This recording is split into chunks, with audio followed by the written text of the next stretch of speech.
for the record, we have a recording system, and so as I understand, our recording will be a matter of your record as well. And our minutes probably will become your minutes as well. So, I'd like to welcome everyone. Maybe we should just go around the table and everyone can introduce themselves for the record, for folks that may be listening down the road. So, Karen Goshen, Executive Director for Port Angeles. Connie Mulcahy, Port Commissioner, District 3. Bill Peach, County Commissioner, District 2. Mark Ozarnes, County Commissioner, District 1. Mike Chapman, Commissioner District 2. Jim Jones, County Administrator. Colleen McAleer, Port Angeles Commissioner, District 1. Steve Burke, Port Angeles Commissioner, District 2. Okay, well, welcome. Here's an agenda. It's pretty broad based, so I hope that in these kinds of meetings, the more discussion we have, and if any port members, port commissioners, or county commissioners have anybody in the audience that at any point in time they want to have come up and say some comments as we move through an agenda that looks like Jim and Karen, you guys kind of hammered this out, but I think we should just take our time and see where we go. So, does anybody else have any opening comments that they want to make on behalf of the board? I would just like to make the comment on the agenda for the audience and everyone here that Kate Dean is going to present from North Atlantic Peninsula Resource Conservation District on the comprehensive economic development strategies, but she is not able to attend today, so we have a little bit more room in our agenda. Right. And we just really appreciate this opportunity to have a meeting jointly, and we'll look for other times where we maybe have some quarterly reports or topics that are of interest and try to do a few more of our meetings. I'd like to reiterate that. Yeah, I'd like to reiterate that comment that I think it's incredibly valuable and important for the county organizations, city organizations to meet fairly regularly. Don't want to add more meetings to our schedule needlessly, but coordination and understanding what the other is doing so we can be strong partners with one another is incredibly valuable. I'd like to see more of it. So I appreciate this. Thank you. Okay. Well, why don't we start off with the first item on the agenda, goals, Portland County areas of mutual support. And so I'll throw it over to Karen and Jim since you guys probably worked on this. Well, we did, and again, it was just an item to start discussion of, we took off of our websites both of our goals and our goal statements, and just as a jumping off point and a way to get started. So as good hosts, we'll let the board start. Okay.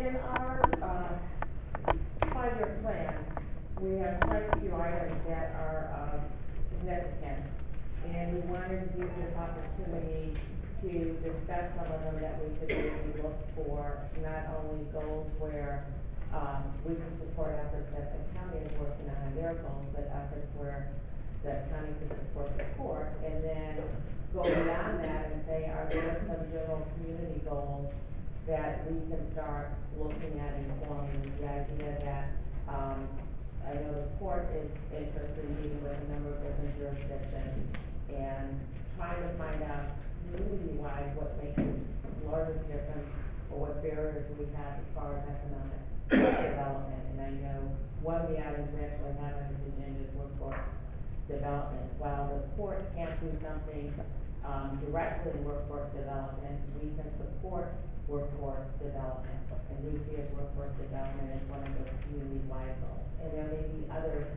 community-wide goals that we feel would make a difference from a community perspective that both of our jurisdictions can support. So it was really the ability to open it up for discussions on both from our commissioners and from the county commissioners to say what are some ideas that you guys may have been thinking about that we could use this time to share.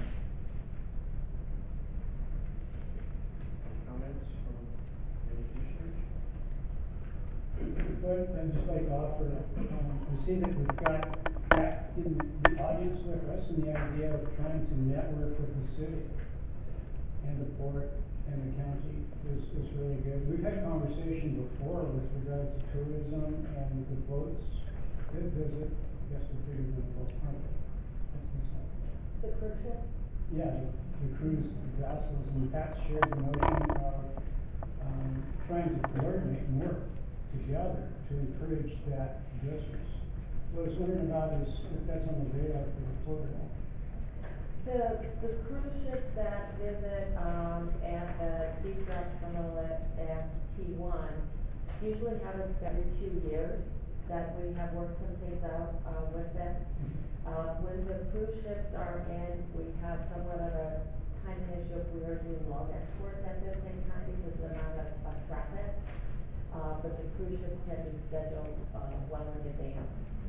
I think one of the, discussions there and then involving the city is really the, types, the cruise ships that are smaller and can dock at city pier, these lets them right off in the downtown, area, but certainly we can look at larger vessels that come dock at our pier from, time to time. We have made investments to support the larger cruise vessels to be able to come to our terminals. Can you? We have, invested in a gangway system so that we can allow a safer and easier access for, getting on and off the ship has been, we used to borrow a gangway system, eventually we bought one because of the idea that in the long run, in order to accommodate more vessels. So that's one way that we've done, as well as, having a welcoming committee and having security available and stuff. And just for transparency, can you share with the commission, commissioners, the impact from a revenue perspective? From a port perspective, it is not significant revenue for the port, but we realize it's an important economic, impact of the community for,